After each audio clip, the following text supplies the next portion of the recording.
Meus queridos irmãos, um bom dia, a graça e a paz do Senhor Jesus. Amém. Eu estou muito feliz em poder servi-los com a palavra de Deus mais uma vez, essa manhã um pouco chuvosa que o Senhor nos concede, mas muito bela.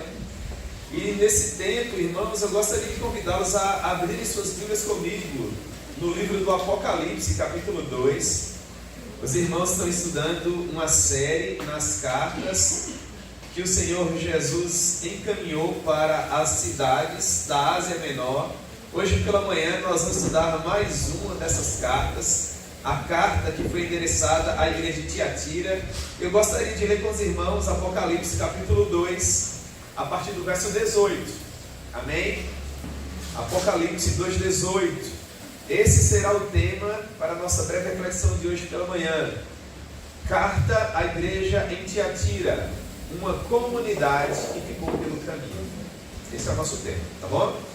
Muito bem, Apocalipse 2:18, o texto nos diz assim: ao anjo da igreja em Tiatira escreve: estas coisas diz o Filho de Deus, que tem os olhos como chama de fogo,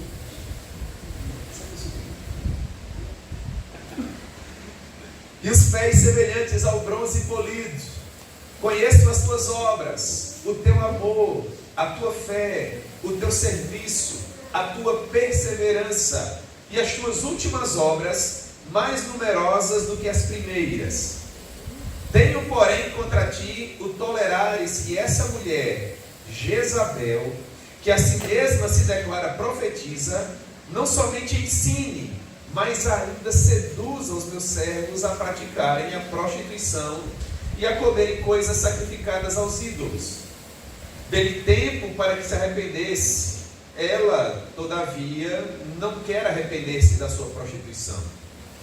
Eis que a próstro de cama, bem como em grande tribulação os que com ela adulteram, caso não se arrependam das obras que ela incita. Matarei os seus filhos, e todas as igrejas conhecerão que eu sou aquele que sonda mentes e corações, e vos darei a cada um segundo as vossas obras.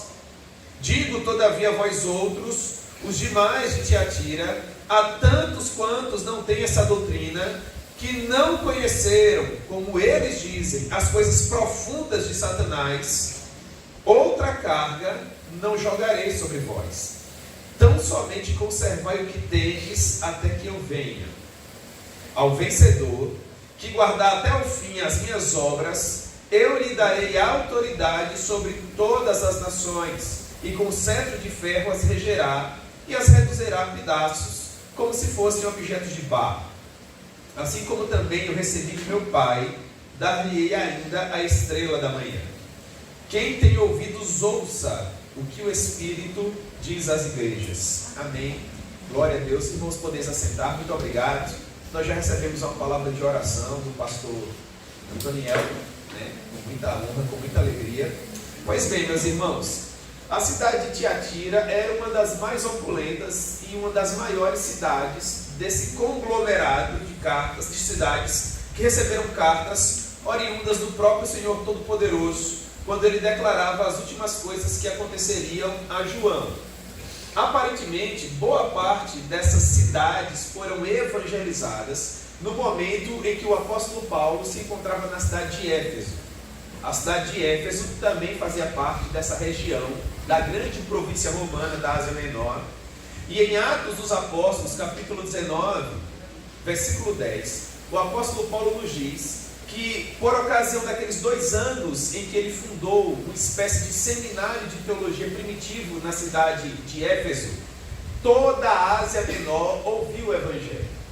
Nós temos como afirmar com certeza que, por exemplo, a cidade de Colossos foi evangelizada por discípulos do apóstolo Paulo nesse momento. Colossos foi evangelizada pelo discípulo de Paulo, Epáfras. Mas além de Colossos, nós temos uma outra cidade no Vale do Rio Líquido, a cidade de Laodiceia, que por sinal também recebeu uma das cartas endereçadas pelo Senhor. A outra cidade que é mencionada diretamente e que é relacionada ao ministério do apóstolo Paulo, a cidade de Hierápolis, que ficava próximo a Colossos, próximo a Laodiceia, que também foi evangelizada por discípulos do apóstolo Paulo. E finalmente a cidade de Tiatira. Tiatira, ela não está dentro do conjunto de cidades que era banhada pelo grande rio Lico, a semelhança de Colosso, Hierápolis, Laodiceia, mas Tiatira ficava muito próximo. Portanto, os nossos doutrinadores entendem que há uma forte possibilidade desta cidade também ter sido evangelizada por um dos discípulos do apóstolo Paulo. Pode ter sido, eu vejo com bons olhos essa teoria, eu creio que a influência desse grande homem de Deus pode ter chegado também a essa cidade.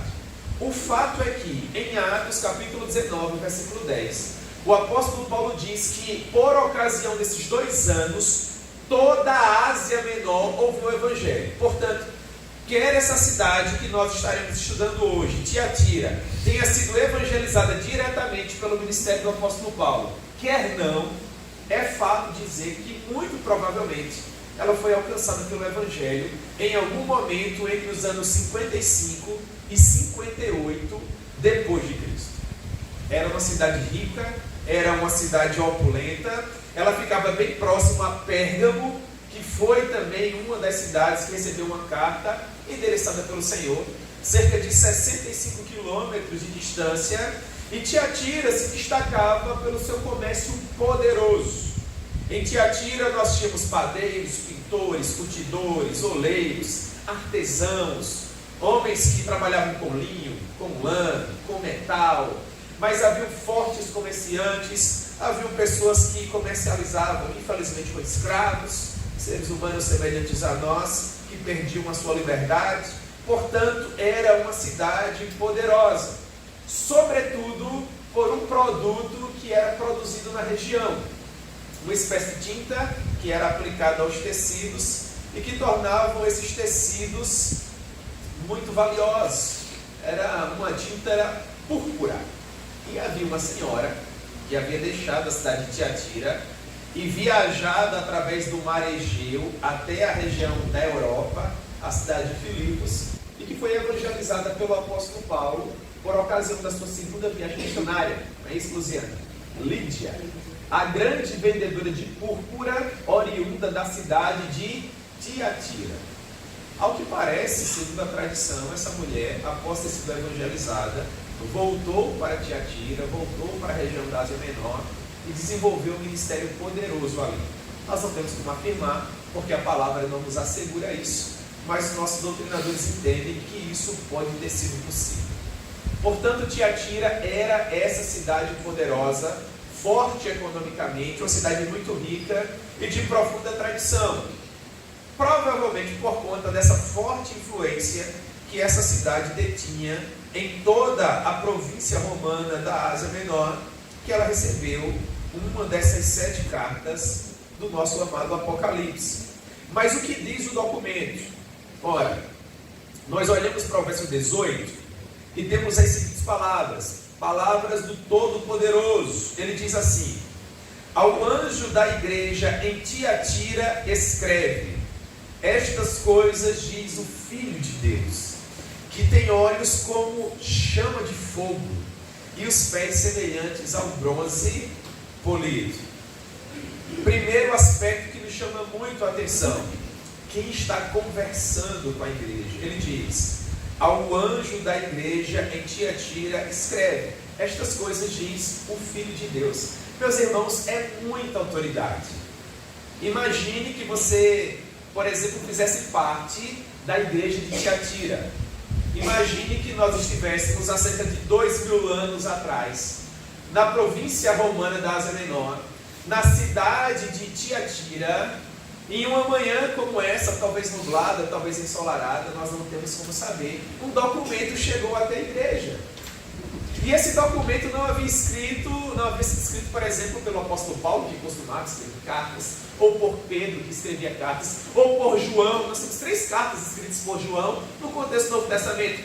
Já seria algo sublime, não é verdade? Imagine vocês. Meus irmãos, imagine que coisa preciosa. O carteiro da nossa cidade veio até a nossa igreja, recebemos mais uma carta, dessa vez do apóstolo Paulo, ou do apóstolo Pedro, ou do apóstolo João, só que essa carta, irmãos, havia sido escrita por uma pessoa muito mais preciosa e muito mais poderosa. Na verdade, ela não foi escrita por um apóstolo, ela foi escrita pelo próprio Deus. Um Deus que nos sonda, um Deus que nos conhece. Naturalmente nós prestaríamos atenção ao conteúdo dessa carta, sim ou não? Mas é claro que sim. E ele endereça a carta ao pastor da igreja. Ele diz: ao anjo da igreja em Tiatira, escreva. É isso que eu tenho para a liderança da igreja. Nós entendemos que esse termo anjo se refere ao pastor, porque o próprio João nos diz isso em Apocalipse, capítulo 1, versículo 20. Antes de iniciar a produção das 7 cartas, ele diz o que significa o símbolo desse anjo que receberia a carta em cada uma das cidades, e o que seriam os candelabros que também foram mencionados. Portanto, em Apocalipse capítulo 1, versículo 20, está escrito assim: quanto ao mistério das 7 estrelas que viste na minha mão direita, e aos 7 candeeiros de ouro, as 7 estrelas são os anjos das 7 igrejas, a liderança da igreja, os pastores, os presbíteros, os diáconos, e os 7 candeeiros são as 7 igrejas. Portanto, o Senhor não apenas sabe quais seriam as pessoas que receberiam esse documento, os líderes da igreja. Esse é o Senhor que designa esses líderes soberanamente. Portanto, no primeiro momento, é Deus quem suscita a liderança, é Deus quem nos investe dos dons e talentos que precisamos para implementar na terra os valores do seu reino, é Deus quem nos sustenta e é Deus quem nos mantém. Nós percebemos isso quando olhamos, por exemplo, para Hebreus, capítulo 5, versículo 4, onde está escrito assim: ninguém, pois, toma essa honra para si mesmo, senão quando chamado por Deus, assim como Arão. Quem é a liderança da igreja? São esses homens levantados por Deus soberanamente para implementar na terra os valores do seu reino. Algo muito nobre, irmãos. A carta que nós estamos estudando foi endereçada a esses homens. E as próximas palavras que Deus tem para esses homens são as seguintes, versículo 18 ainda: estas coisas diz o Filho de Deus, que tem olhos como chama de fogo e os pés semelhantes ao bronze polido. Quem está falando? Quem está falando, como eu já mencionei para vocês, irmãos, é aquele que é o esplendor da glória e a expressão exata do ser de Deus. Amém. Aquele que sustenta todas as coisas através da palavra do seu poder. Amém. Aquele que fez a purificação dos nossos pecados e assentou-se à destra da majestade de Deus nas alturas, tendo se tornado superior aos anjos, assim como recebeu excelente nome que está acima de todo e qualquer nome, o Todo-Poderoso, o Filho de Deus. E para que nós não tenhamos qualquer dúvida de que Ele nos conhece melhor do que ninguém, Ele usa uma expressão que no contexto em que essa carta foi escrita era uma expressão muito poderosa. Ele diz: eu sou aquele que tem olhos como que chamas de fogo. Meus irmãos, esse é o primeiro momento, olhe para o pastor em homenagem à nossa querida irmã que pediu. Vejam só, em uma época em que não havia energia elétrica, olhos como chamas de fogo eram muito úteis, sim ou não? Uma vela bruxuleia e se apaga, um candeeiro a combustível, querosene, por falta de combustível. Lembre-se das noivas loucas, elas deixaram de levar o quê? A lâmpada se apagou, sem azeite não funciona. O nosso Deus não precisa de vela, o nosso Deus não precisa de lamparinas. Os olhos dele são como grandes chamas. Então ele vê, irmãos, ele vê o profundo, ele vê o oculto, ele vê o que ninguém consegue ver.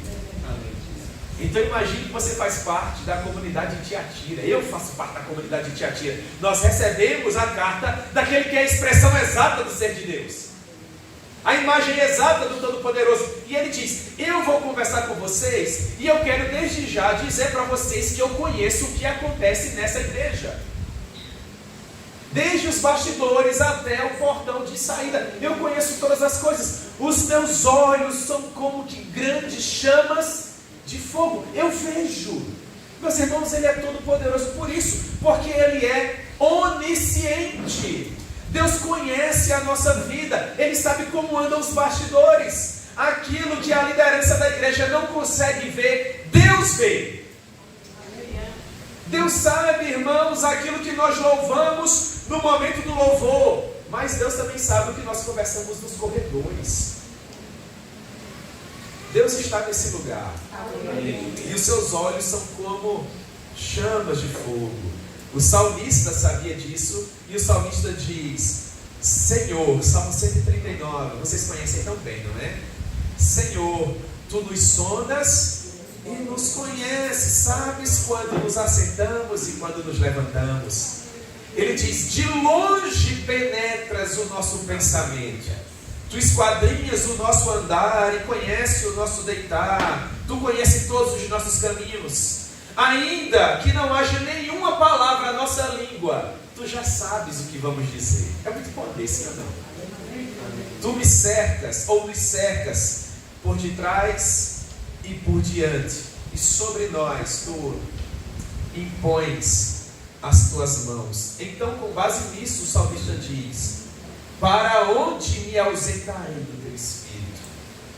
Para onde fugirei da Tua face? Aí ele continua: se eu subo aos céus, lá estás. Se eu desço até o mais profundo, lá estás comigo. Meus irmãos, Deus nos conhece. Seus olhos são como chamas de fogo. Mas além de nos conhecer, ainda que Ele venha encontrar qualquer tipo de delito em nosso coração, porque infelizmente nós somos pecadores, é verdade, ainda assim Ele não se contamina, ainda que caminhe conosco, ainda que nos ame, ainda que nos conheça até melhor do que nós mesmos. Então, Ele é um Deus que sabe como se encontra a igreja, mas que não se deixa influenciar por ela. Por quê? Porque os seus pés são semelhantes ao bronze polido. Ele é santo, Ele é perfeito, Ele é sublime. Ele está nos dizendo que conhece cada detalhe da nossa vida, nos conhece melhor do que nós mesmos, mas aquilo que nos influencia não influencia Ele. Eu sou pecador, mas Ele é santo. Os meus pés são de barro, mas os dele são semelhantes ao bronze polido. Isso é maravilhoso, porque é um Deus que caminha comigo, que não se deixa contaminar por minhas falhas, por minhas fraquezas, por meus pecados. Ele está na minha vida, mas Ele não compactua do meu pecado. Os seus olhos são como chamas de fogo, os seus pés são semelhantes ao bronze polido. E esse Deus que nos sonda e nos conhece, que é onisciente, mas que ao mesmo tempo é santo e completamente sublime em tudo que faz, Ele diz: eu conheço as suas obras. Então perceba, Jesus é esse escritor sublime. Antes de nos dizer que nos conhece, Ele primeiro nos faz refletir a respeito da sua onisciência e da sua santidade. Tendo esses olhos como chamas de fogo e esses pés semelhantes ao bronze polido, tendo nos preparado o contexto, Ele diz: atentem para o fato de que eu tenho ferramentas para conhecer vocês.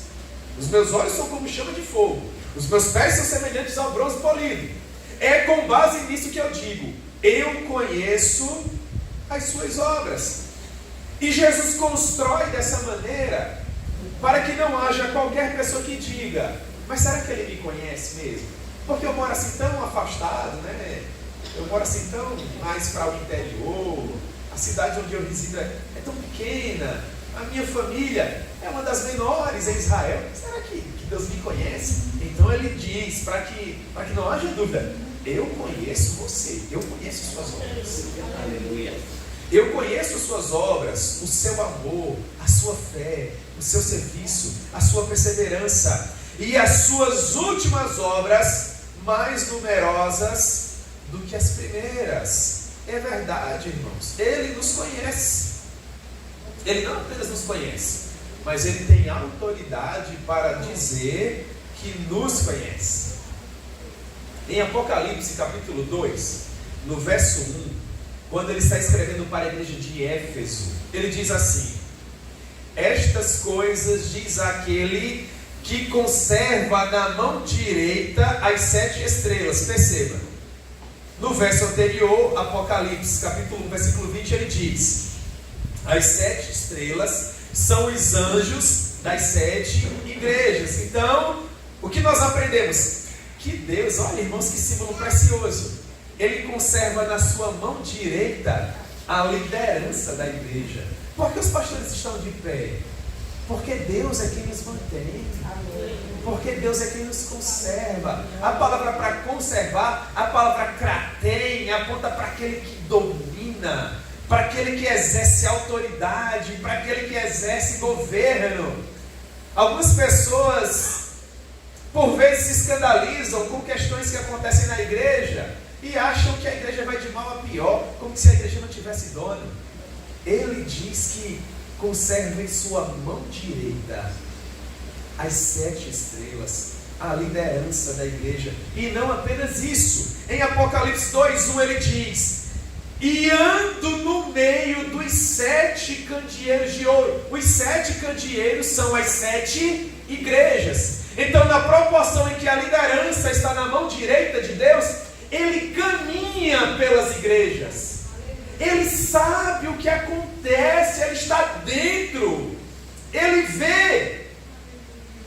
E é por isso que ele diz: eu conheço as suas obras. E obra aqui aponta para negócio, para serviço mesmo. Seria aquilo que nos faz transpirar. Ele diz: eu conheço a entrega de vocês. As pessoas que vestem a camisa, que compram a visão, que se envolvem para ver o reino de Deus prosperar. Ele diz isso a Éfeso, ele diz isso a Sardes, ele diz isso a Filadélfia, ele diz isso a Laodiceia. Eu conheço a maneira com que vocês têm se envolvido, a maneira como vocês têm trabalhado. Eu conheço o amor, e aqui é amor ágape de fato. É amor não fingido, é amor que não espera nada em troca. Eu conheço a tua fé, e aqui de fato ele aponta para a fé no que diz respeito ao relacionamento. A palavra pistel aponta para isso, para quem se relaciona com Deus. Ele diz: eu conheço o teu serviço, leia-se a tua diaconia, o ministério de misericórdia. Eu vejo que quando pessoas passam necessidade, vocês ajudam. Alguém que está com frio, vocês levam agasalho. Choveu, a casa foi empauperada, vocês foram lá, refizeram o telhado. O irmão tem dificuldade na área da sua saúde, vocês se reúnem e levam o remédio. Eu conheço o serviço. Ele está dizendo que conhece essa igreja nos seus primeiros passos, na sua caminhada inicial, naquilo que nós chamamos de primeiro amor. Conheço as tuas obras, e o teu amor, a tua fé, o teu serviço, e mais, nos momentos de dificuldade, te atira, perseverava. Ele diz: conheço a tua perseverança. E perseverança vem de um termo hipomônix, que significa uma profunda resiliência. O que significa? Perseverança aqui aponta para alguém que sofre, mas que não desiste. Seria uma palavra perfeitamente aplicada a Jó, o servo do Senhor. Você lembra do Jó? Meu Deus, né? Lá pelas tantas, depois que Jó perdeu tudo que tinha, 10 filhos, saúde, a esposa de Jó profundamente abalada emocionalmente. Meu Deus, eu entendo perfeitamente a esposa de Jó, né? Se eu levar uma topada, eu já sou capaz de dizer o que a mulher de Jó diz. Imagine se eu perdesse 10 filhos. Eu tenho 2, não quero perder nenhum. Espero que Deus permita que eu vá antes dele. Agora imagine você perder 10. E não é perder o primogênito daqui a 5 anos, perder outro daqui a 15 anos. Perder, já você perder uns 10 filhos, né? Mas Jó, no capítulo 23, versículo 10, diz assim: mas tu conheces os meus caminhos. prova-me que do outro lado eu sairei como ouro. O que é que Jó está dizendo? Que Deus arrochou tanto o parafuso da vida de Jó. Quem é evangélico há mais tempo sabe o que eu estou querendo dizer, né?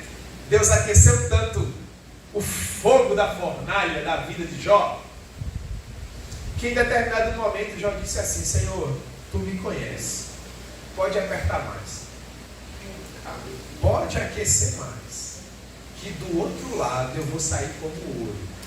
Ou seja, Jó estava fazendo alusão a esta liga preciosa. O ouro, quanto mais é aquecido, mais se torna puro.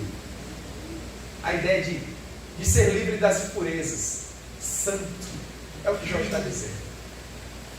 Conheço o meu coração, Senhor. O meu coração é teu. Amém. Como Abraão, não é, irmãos? Quando Abraão, é outra palavra que pode ser aplicada a Abraão, hipomônes, perseverante. Ele pega o cutelo para matar o filho, e nas entrelinhas desse comportamento, quando ele levanta a mão bem alto, Abraão está dizendo para Deus: tu conheces o meu coração. O meu coração é teu. E quando ele está prestes a baixar a mão, Deus diz para ele: não faça isso, Abraão, não faça nenhum mal a esse menino, porque agora eu sei que o seu coração pertence a mim. Respeitadas as devidas proporções, a igreja de Tiatira, pelo menos no princípio da sua caminhada, tinha um coração que pertencia a Deus. Ele diz: eu conheço a tua perseverança. O que há no seu coração no momento de dificuldade. E as suas últimas obras, mais numerosas do que as primeiras. Então perceba, se a igreja de Tiatira havia começado bem, em determinado momento da jornada, ela já se encontrava ainda melhor. Ela tinha feito 10 obras, agora ela já estava com 20 obras. Se eram 30, agora já eram 40. E Deus diz: que coisa interessante, eu conheço as tuas obras, o teu amor, a tua fé, o teu serviço, a tua perseverança, e eu vejo que você possui mais obras agora do que no princípio. Contudo, irmãos, assim como apareceu a outras 5 igrejas, no verso 20 nós temos essa frase que deve nos fazer prestar muita atenção. Depois de elogiar profundamente a igreja, esse que é a expressão exata do ser de Deus, que tem olhos como chama de fogo e os pés semelhantes ao bronze polido, ele diz assim: tenho porém contra ti. E se eu estivesse na igreja de Tiatira, no momento em que essa carta estava sendo lida, no momento em que o irmão que estava lendo disse: tenho porém contra ti, eu tinha me agarrado no banco. Meu Deus, o que é que vem por aí? Não é? Porque Deus vai falar onde Ele quer que a gente melhore, irmãos. E Deus não nos faz esse tipo de advertência para nos matar, ou para nos envergonhar, para nos permitir ficar pelo caminho. Não, Ele faz isso porque nos ama. Como Deus demonstra o seu amor para conosco, como em determinado momento da nossa vida, Ele levanta um irmão precioso, um irmão que nos ama e diz: olha fulano, preste atenção, eu amo você e eu caminho há muito tempo com você e eu percebo que você tem mudado, você está um pouco diferente, eu não vejo aquela entrega, eu não vejo aquela paixão, eu não vejo aquele desejo. Então reveja algo que pode estar acontecendo na sua vida, porque você não demonstra mais estar naquele primeiro amor. Meus irmãos, isso é demonstração da graça. Deus diz com isso que não quer que a gente fique pelo caminho. Deus diz com isso que quer que nós venhamos a continuar com boas obras, com fé, com amor, com perseverança. Porque infelizmente há muitos irmãos queridos, se vocês gastarem 2 ou 3 segundos aí, vocês vão lembrar de muita gente boa, que começou a caminhada junto conosco, mas que infelizmente ficou pelo caminho. Pessoas que ouviram Deus dizer: eu conheço a sua vida, meu filho, alguma área não está bem, mude. Olha o que Deus diz para a igreja de Éfeso: arrependa-se e volte à prática das primeiras obras.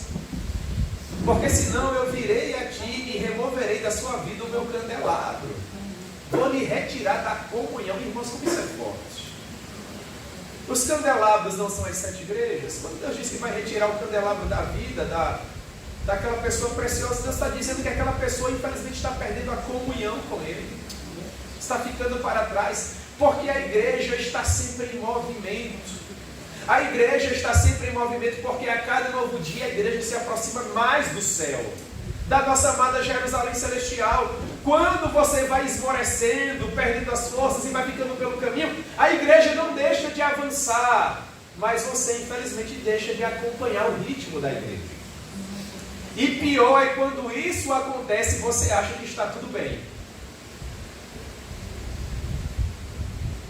Porque você tem um legado, você tem uma história, você tem um título às vezes, quem sabe.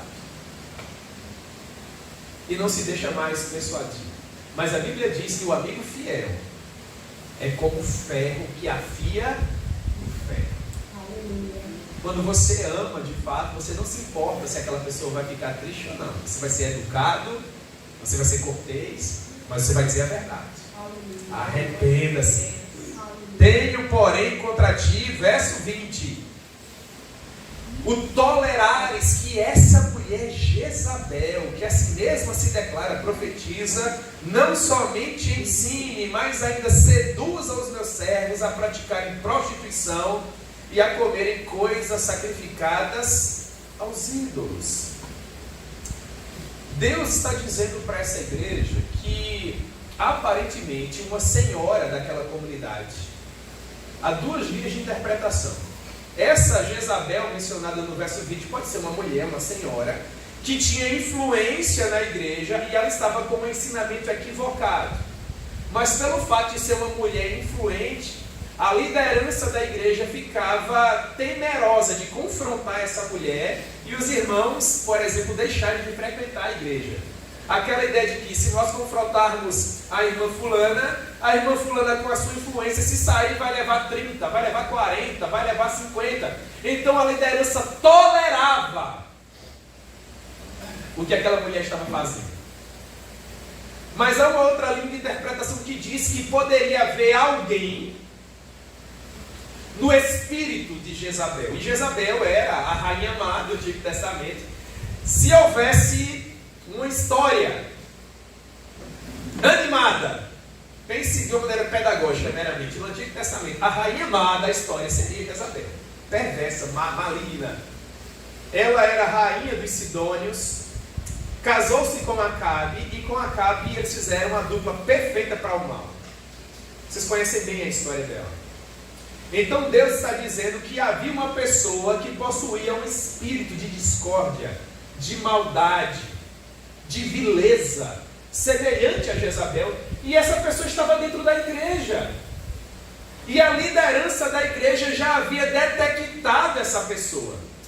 Então Deus está dizendo: eu tenho contra vocês o fato de que vocês perceberam que há ou uma mulher, ou uma pessoa que tem um espírito semelhante ao dela, praticando coisas que não convêm na igreja. Quais seriam? Pessoas ensinando doutrinas que não diziam respeito à palavra de Deus. E essas doutrinas estavam causando 2 problemas graves. Os irmãos estavam se prostituindo por causa disso. E outros estavam comendo aquilo que havia sido sacrificado aos ídolos. E Deus, que tem olhos como chama de fogo e pés semelhantes ao bronze polido, que conhecia os bastidores, estava dizendo: eu amo a igreja de Tiatira, eu conheço as obras, eu conheço a fé, eu conheço o amor, eu conheço o serviço. Eu sei que as últimas obras têm sido maiores que as primeiras, mas vocês precisam corrigir esse aspecto. Porque essa mulher, Jezabel, que diz que é profetiza, quando na verdade não é, tem provocado todo esse tipo de problema no meio da igreja. A igreja precisava combatê-la, mas a igreja infelizmente preferiu caminhar com ela, tolerá-la. Então o Senhor diz no verso 21: dê-lhe tempo para que se arrependesse. ela todavia não quer arrepender-se da sua prostituição. Ao que parece, os irmãos preciosos que permaneciam fiéis ao Senhor exortaram aqueles que estavam equivocados. Essa é a leitura para dê-lhe tempo para que eles se arrependessem. Eles foram exortados, eles foram pastoreados, mas eles não se deixaram persuadir, eles não se deixaram ensinar. Por causa disso, versos 22 e 23, eis que a próstito de cama, bem como em grande tribulação, os que com ela adulteram, caso não se arrependam das obras que ela incita, matarei os seus filhos, e todas as igrejas conhecerão que eu sou aquele que sonda mentes e corações, e vos darei a cada um segundo as suas obras. Então ele diz, segundo a palavra do Senhor, que haveria punição para aqueles que estivessem se comportando daquela maneira. E essa punição seria física, mas também seria espiritual. Em primeiro lugar, ele diz, eis que a próstro de cama. A ideia de prostrar é lançar de fato. A palavra balo é aquele que joga.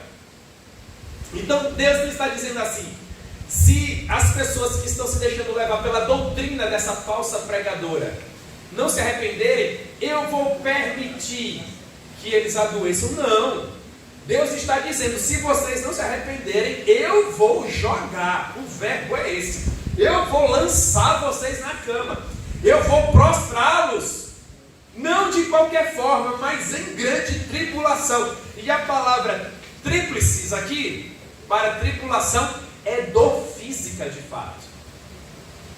A ideia que os doutrinadores do Novo Testamento têm é que o sofrimento seria tal que as outras igrejas deveriam olhar para aquilo e dizer que eles estão sofrendo dessa maneira, não de qualquer forma, é por causa do pecado deles. Deus está trabalhando no meio deles. Eis que a próstro de grama em grande tribulação, inclusive aqueles que com ela adulteram. E nós sabemos que o termo adulterar, tanto no Antigo Testamento como no Novo, aponta para o relacionamento com falsos deuses. Seria uma espécie de prostituição espiritual. Nós sabemos que há um único e verdadeiro Deus.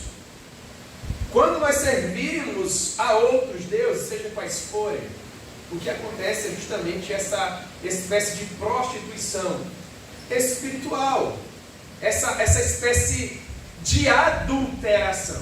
O termo é porneia de fato no grego, é muito forte, não é, irmãos? Então ele diz, eu vou lançá-la em tribulação, e bem assim aqueles que com ela adulteram, aqueles que abandonaram o meu bom caminho para seguir no caminho dela. A segunda punição é, matarei os seus filhos. E a palavra para matar aqui não é a palavra necron, de necrotério na língua portuguesa, mas é a palavra apokteino, que significa fazer morrer espiritualmente. E isso é muito interessante porque quando ele diz que vai matar os seus filhos, a ideia é de que aquela falsa pregadora havia seduzido parte da igreja, e junto com aqueles irmãos que se deixaram seduzir por ela, eles já estavam fazendo discípulos, que seriam esses filhos. Então ela seria lançada na cama em grande tribulação, aqueles que faziam parte do rebanho dela da mesma forma, e a descendência deles, os seus discípulos, morreriam espiritualmente. E isso é fato óbvio, porque é só a vida em Jesus. Não há ninguém que não esteja ligado à videira verdadeira e possua vida. Não havia um futuro para os discípulos desse grupo que era rebelde. Portanto, eles sofreriam fisicamente. E pior ainda, eles morreriam espiritualmente. Com que objetivo? E esse é o terceiro ponto. Para que todas as igrejas conheçam que eu sou aquele que sonda mentes e corações, e vos darei a cada um segundo as suas obras. E obras aqui, mais uma vez, é uma palavra relacionada a serviço, é uma palavra relacionada a trabalho, a transpirar pelo reino, a transpirar pela obra. Meus irmãos, o reino dos céus é um reino de consciência. Deus nos conhece. Deus nos conhece melhor do que nós mesmos. Não se enganem. Há muitas pessoas que são muito festejadas aqui na terra e não valem 10 centavos no céu. E há muitas pessoas que nós nem mesmo conhecemos aqui, mas no grande dia das bodas do Cordeiro vão brilhar muito mais que o sol em toda a sua glória. O Senhor não vê como vê o homem vê o exterior. Você lembra de Samuel, quando foi ungir os filhos de Jessé? Quando ele olhou para Samar, está diante do Senhor o seu ungido. Devia ser um jovem belíssimo. E o que é que Deus diz? Meus irmãos, como isso é forte. Deus diz: não atente para a sua aparência. Não é porque o prédio é bonito que a igreja é santa. Não é porque o pastor se veste bem e tem um vocabulário poderoso que ele é homem de Deus. Não é porque prega nos grandes eventos. Não é porque tem 2 milhões de seguidores na internet.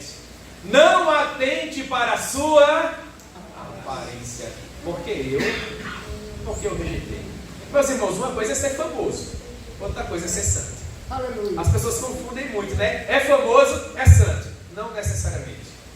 Por isso ele diz: eu recompensarei a cada um de acordo com as suas obras. De acordo com as suas obras. Então provavelmente vai ter pastor que vai ter pastoreado 50 ovelhas e vai receber um galardão, e vai ter pastor que vai ter pastoreado 5.000 ovelhas e vai ter um galardão menor. Porque o galardão não é pela quantidade de ovelhas, o galardão é pela fidelidade. Aleluia.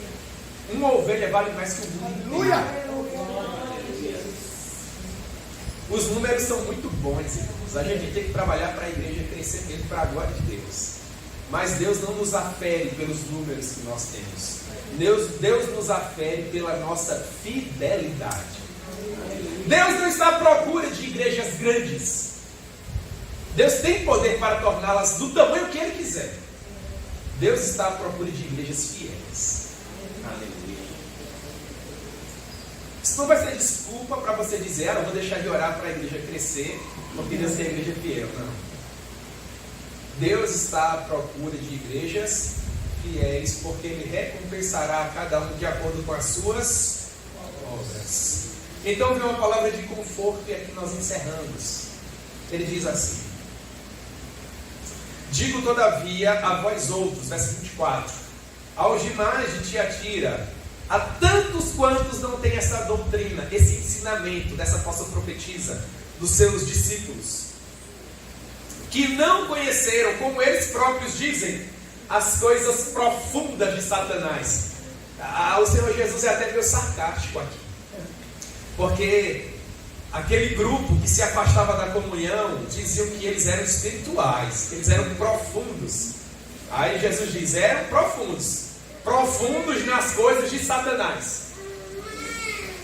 Então o Senhor diz: outra carga não jogarei sobre vós, então somente conservai o que tendes até que eu venha. Até que eu venha. Até que eu venha. A doutrina de que essa falsa profetisa chamada Jezabel, seus discípulos tanto se orgulharam, na verdade, segundo o Senhor, não passava das coisas profundas de Satanás. É difícil dizer o que essa expressão de fato significa, mas provavelmente tem a ver com o fato de que eles se sentiam melhores, se sentiam especiais. É uma coisa muito interessante, irmãos. Quem está errado sempre se sente mais sábio e mais esperto de que todos os demais que estão corretos. Olhe para uma seita. Uma seita não tem comunhão com ninguém. Eles não pregam na igreja dos colegas, ninguém vai pregar lá. Eles não têm comunhão com as outras igrejas, não permitem que as outras igrejas tenham comunhão com eles. Então está todo mundo errado. E só eles estão certos. Que coisa interessante, não é? São muito inteligentes mesmo. Claro que não, irmãos. Claro que não.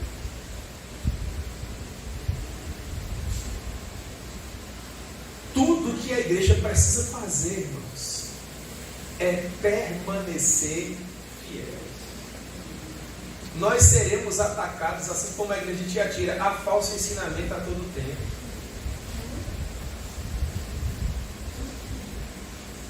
Quer fazer uma igreja como essa aqui lotar, você tem que comprar as casas vizinhas para aumentar o prédio. A gente sabe o que é que a gente tem que pregar. Cresce 2, 3 meses aqui, meu amigo, dessa rua não tem onde estacionar. Basta que você pregue de uma forma que a gente conhece, aí está na internet. Deus tem me chamado para isso? Deus tem me chamado para ser fiel. Você quer lotar essa igreja aqui de adolescentes e jovens? Você sabe como pregar para que isso aconteça. Você sabe como organizar eventos para lotar isso aqui de adolescentes e jovens. Não é a nossa proposta, irmãos. Nós queremos permanecer fiéis. E queremos que venham pessoas para a igreja. E queremos que venham adolescentes. Queremos que venham jovens saudáveis. Da maneira correta. Vencidos pelo Evangelho de Cristo, com o coração quebrado pelo poder do Espírito Santo, para serem santos no meio de um mundo que jaz do maligno, para serem diferentes no meio de uma geração corrupta e perversa, mas para sermos da maneira como o mundo é, meus irmãos, nós preferimos caminhar em fidelidade. Porque por mais que as pessoas digam que não há mais diferença entre a igreja e o mundo, para nós que somos santos, há. A igreja sempre será diferente do mundo, porque nós somos santos. O nosso jeito de falar é santo, o jeito que usamos o cabelo é santo, as nossas roupas são santas, a educação dos nossos filhos, como nos comportamos no trabalho, tudo que tem a ver conosco é santo, porque nós somos santos. Infelizmente, irmãos, com esse desejo de deixar os pecadores cada vez mais confortáveis, a igreja tem negociado valores que são inegociáveis. Nós podemos tratar bem aqueles que estão vindo para ouvir o Evangelho sem ter que se comportar como eles se comportam, se vestir como eles se vestem, falar como eles falam, se relacionar como eles se relacionam. Quem disse que para que determinado pecador, que faz parte de determinado grupo, que se comporta de determinada maneira, eu tenho que me comportar tal qual ele, para que ele se sinta amado por mim? Eu sei que há estratégias, eu sei que Deus é um Deus sábio, eu sei que Ele diz que nós temos que ser tudo para com todos, para que de alguma forma nós tenhamos condições de salvar alguns. Mas Deus também nos diz que tudo deve ser feito com ordem, com decência, com sabedoria, para a glória do nome dEle, irmãos. Porque chega um momento em que aquele que ainda não compreendeu o Evangelho não sabe mais quem é quem. De tanto que a igreja tem se contextualizado com o objetivo de atrair mais pessoas para ouvir o Evangelho. Eu sei que a intenção é das melhores, mas nós temos que guardar o nosso coração. Ao vencedor que guardar até o fim as minhas obras, eu lhe darei autoridade sobre as nações, e com cetro de ferro as regerá, e as reduzirá a pedaço, como se fossem objetos de barro. Assim como também eu recebi do meu Pai, dar-lhe ainda a estrela da manhã. Ao vencedor. Quem é o vencedor? Ele diz, é o que guardar até o fim as minhas obras, eu lhe darei autoridade sobre as nações. É uma alusão direta ao Salmo 2, que eu gosto muito. O Salmo 2 diz assim: pede-me e eu te darei as nações por herança e as extremidades da terra por tua possessão. Com vara de ferro as regerás e as despedarás como se fosse um vaso de barro. É isso que nós receberemos, irmãos. Se agora nós somos perseguidos, daqui a pouco nós seremos honrados.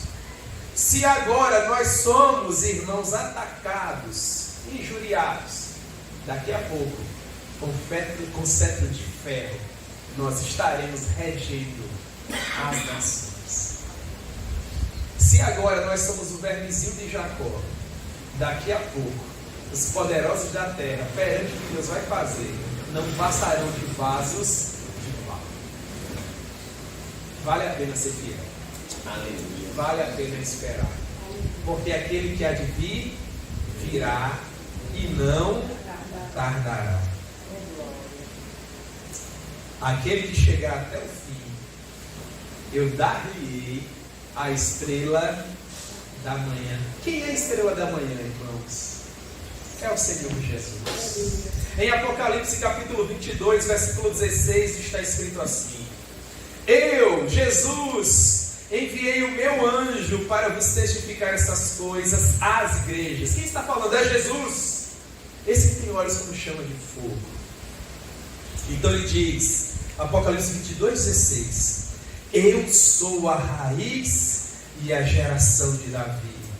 Eu sou a brilhante estrela da manhã. Nós o teremos, nós o veremos, nós o veremos como ele é. E finalmente, como em todas as igrejas, ele faz a sua conhecida advertência solene. Quem tem ouvidos, o que o Espírito diz. Agora vamos voltar àquele exercício anterior que eu fiz com vocês no princípio. Imaginemos novamente que nós somos a igreja de Tiatira. O irmão acabou de ler essa carta. Vocês saberiam quem era a falsa profetisa, sim ou não? Os discípulos dela, sim ou não? O que vocês fariam agora?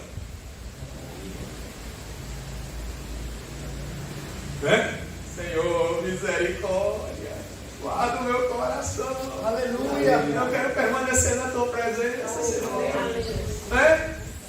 Em vez agora de você orar, Senhor, eu queria tanto ser como eles. Agora que você salva a verdade, você, Senhor, salva eles, Senhor. Aleluia. Salva eles, né? Guarda o meu coração. É isso que Deus espera, irmãos.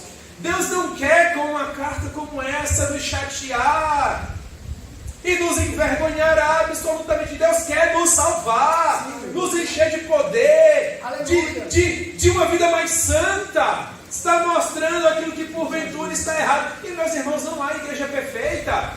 Coloque uma coisa no seu coração. Se nós fôssemos contemporâneos dessa época e Deus tivesse escrito uma carta à igreja que está no Mendes, você acha que ia ser só elogio, meu irmão? Eu guardo o meu coração. Deus, Senhor, cuida de nós, Senhor. Será que Deus vai escrever na igreja uma carta da igreja que se reúne nas Malvinas? Nós não somos perfeitos. Não há igreja perfeita. Você acha que você é perfeito, meu irmão? Você acha que se Deus escreve uma carta para você, que apareceu tem um porém contra ti? Tem um porém contra ti que tu não solta esse telefone. Solta esse telefone em nome de Jesus. Vai ler a Bíblia. Tem um porém contra ti que tu falta culto demais e quer isso na tua vida. Tu não falta uma aula na escola, não falta um dia no trabalho, falta na igreja. Tem um porém contra ti que tu falta demais no culto. Será, irmãos? Tem um porém contra ti que tu insiste em permanecer com essas amizades. Tem um porém contra ti que insistes em continuar frequentando esses lugares. Tem um porém contra ti que não larga de falar essa palavra que eu não gosto, que eu não admito, que não é santa. São tantas coisas que Deus poderia tratar conosco, irmãos. Não é verdade? E por que Ele faz isso? Porque Ele nos ama. Porque Ele nos quer na glória. Porque nós estaremos no céu. E para estar na presença dEle tem que ser santo, assim como Ele é santo. Amém, meus irmãos? Amém. Então nós aprendemos hoje pela manhã que a igreja de Tiatira havia começado muito bem, mas no meio do caminho um problema surgiu e a igreja precisava resolver. Em segundo lugar, nós aprendemos que Deus nos conhece melhor até do que nós mesmos. Então quando Ele fala com autoridade. Se Ele mandou, o que é que a igreja tem que fazer? Obedecer. E em terceiro lugar, nós aprendemos que quem tem ouvidos deve ouvir. Ah, pastor, mas isso é tão óbvio. Ouvido é para ouvir mesmo. Não. Em Isaías capítulo 43 está escrito assim: dê-lhes ouvidos para que não ouçam, dê-lhes olhos para que não vejam, para que não escutem, para que não vejam, para que não se arrependam e para que não sejam por mim curados. Aí lá no Evangelho de Mateus, capítulo 13, ele diz: alegrai-vos todavia, porque nem a reis e nem a poderosos foi-lhes dado aquilo que vocês têm: olhos para ver e ouvidos para ouvir. Portanto, se você ouviu a voz de Deus hoje, aleluia, atenda ao comando dele e obedeça.